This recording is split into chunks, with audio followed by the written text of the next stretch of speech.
Assalamualaikum warahmatullahi wabarakatuh. Di video kali ini saya Agung Setiabudi akan membahas salah satu komoditas non-pangan unggulan di daerah saya. Di sini saya akan mengambil komoditas melati yang dikaitkan dengan kondisi COVID-19. Terdapat 4 poin antara lain data permintaan dan produksi, potensi pasar di tengah kondisi pandemi, kebijakan pemerintah, dan masukan atau strategi. Nah, untuk penjelasannya, mari simak videonya berikut ini.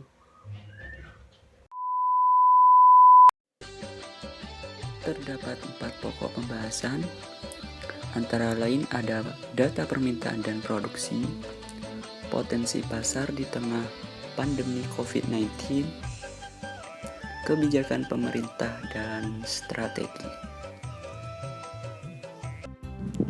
Bangkalan merupakan sentra tanaman bunga melati yang unggul di Jawa Timur. Tepatnya di Kecamatan Burneh, Desa Tunjung, Kabupaten Bangkalan. Memiliki 30 hektar, yang mana setiap 1 hektarnya dibutuhkan 17.000 bibit bunga melati unggul. Dan tanaman bunga melati sudah bisa dipanen nanti setelah usia tanam berumur 6 bulan. Melati yang ditanam di Kabupaten Bangkalan merupakan melati putih atau melati air, Jasminum sambak, merupakan tanaman bunga hias berupa perdu berbatang tegak yang hidup menaun. Melati merupakan genus semak dan tanaman merambat dalam keluarga zaitun. Memiliki 200 spesies di seluruh dunia. Melati adalah tanaman bunga yang berasal dari daerah beriklim tropis dan hangat dari Eurasia, Australia, dan Oceania.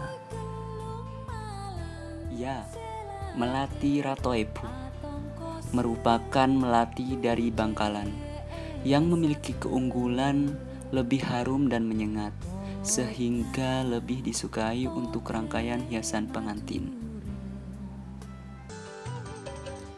Permintaan bunga melati dari tahun ke tahun sebenarnya terus meningkat, apalagi pada musim manten atau setelah bulan Ramadan, atau masyarakat Bangkalan menyebutnya dengan bulan Tongare. Di situ permintaan bunga melati akan sangat tinggi.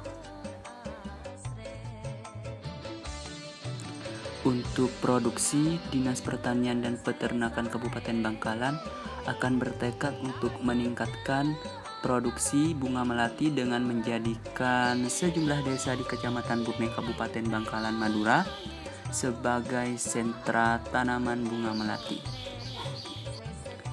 Adapun 3 desa yang akan menjadi sentra bunga melati antara lain Kelurahan Tunjung, Desa Benangkah, dan Desa Arok.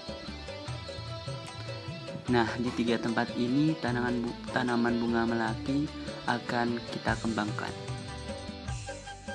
Potensi dari bunga melati secara ekonomi cukup cerah, karena bunga melati banyak dibutuhkan keperluan untuk kemanten dan acara-acara sakral lainnya, yaitu untuk roncian keperluan kemanten, untuk kalungan bunga bagi tamu istimewa. Tidak banyak diketahui bunga melati dari Bangkalan ini sudah banyak dikirim di luar daerah seperti Surabaya dan Jakarta. Untuk pengiriman lokal, bunga melati Bangkalan ini sering dikirim ke Kabupaten Pamekasan. Nah, untuk harganya yang paling tinggi itu biasanya terjadi saat bulan Menten, yaitu sekitar 250 hingga 300 ribu rupiah per kilogram. Namun sayangnya untuk tahun ini sepertinya bunga melati tidak lagi berprospek cerah, karena melihat saat ini pandemi COVID membuat banyak masyarakat Bangkalan menunda acara kemanten, sehingga permintaan akan bunga melati di Bangkalan akan menurun. Agar bunga melati tetap menjadi sentra unggulan di Kabupaten Bangkalan, maka Dinas Pertanian dan Peternakan Kabupaten Bangkalan akan bertekad untuk menjadikan beberapa desa di Kecamatan Burneh sebagai sentra penghasil tanaman bunga melati.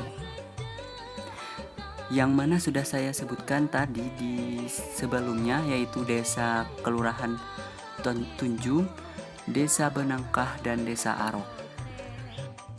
Dan untuk mensejahterakan petani, maka kedepannya pihak dari pemerintah akan mengupayakan pemasaran bunga melati dengan cara kemitraan. Nah, strategi yang diambil oleh pemerintah antara lain menambah desa sebagai sentra bunga melati, melakukan kemitraan, menambah luas lahan, dan menjadikan bibit bunga melati Bangkalan sebagai bibit yang unggul.